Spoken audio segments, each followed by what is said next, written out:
daje bi ñu woote te war ci waxtaane li ñuy tuddee projet port de Ndayane yaakaar naa ni solo bi port am ci économie wala ci dëkk jarul ñu ciy sori port dëkk bu mu am gis nañ ni dëkk buy naat lay doon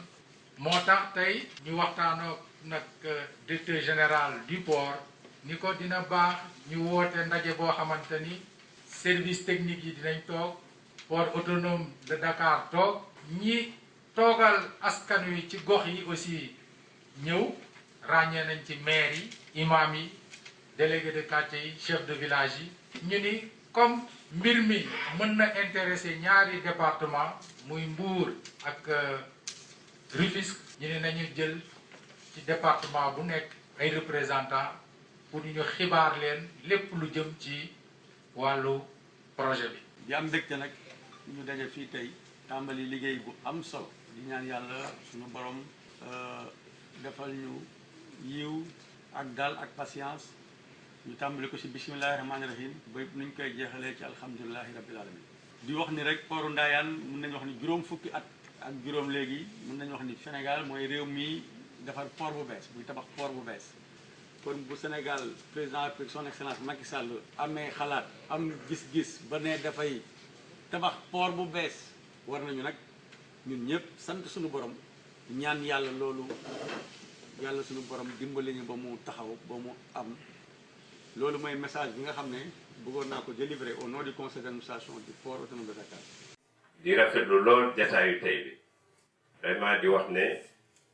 tant que waxtaan a ngi am rek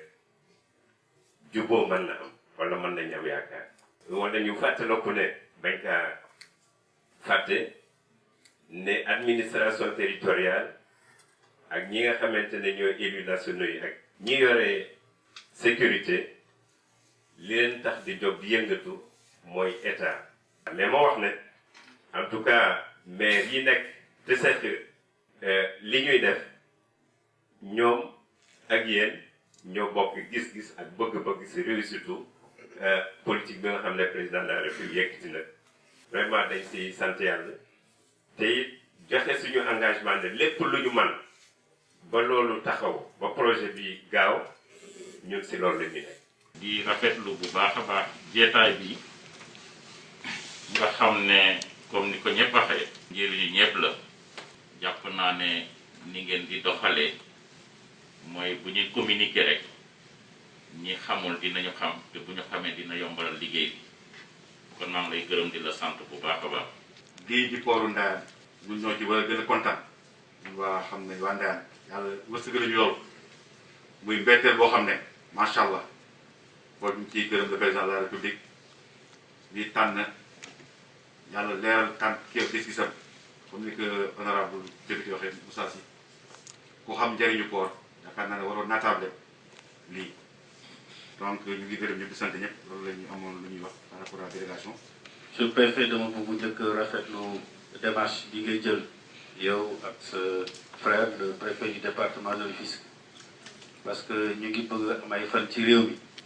di gis ay projet d'envergure yi ñuy samp ci réew mi waaye jàpp naa ne lii bokk na ci démarche bu inédite boo xam ne am na ci projet boo xam ne mën nañ ne avenir u Sénégal daf ci tënku ñu woo askan wi nga xam ne séq nañ fa mu war a taxaw pour ñu présenter leen ko waxtaan leen ak ñoom déglu seen xalaat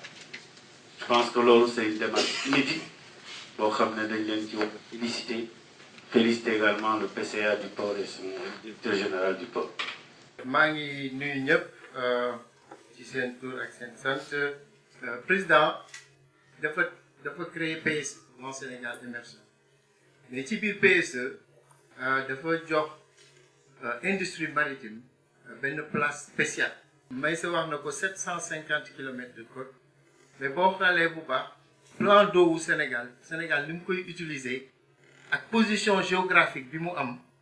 ak ubbite bi mu nekk ci àddina bateau yi jógee ci nord bi en Afrique au sud du Sahara Sénégal ngay jëkk jot Sénégal moo gën a avancé wu dans l'Atlantique. Donc dafa am lu rëy lu ñu am loo xam ne musuñu ko exploiter président ne industrie maritime war na mën a gën a suuxali koom-koomu Sénégal ci nan ci Sénégal utiliser position pour gën a mën a servir koom-koomam mais aussi pour gën a mën a servir koom-koomu Afrique vision wu port de Ndayane nag dafa ñëw tamit pour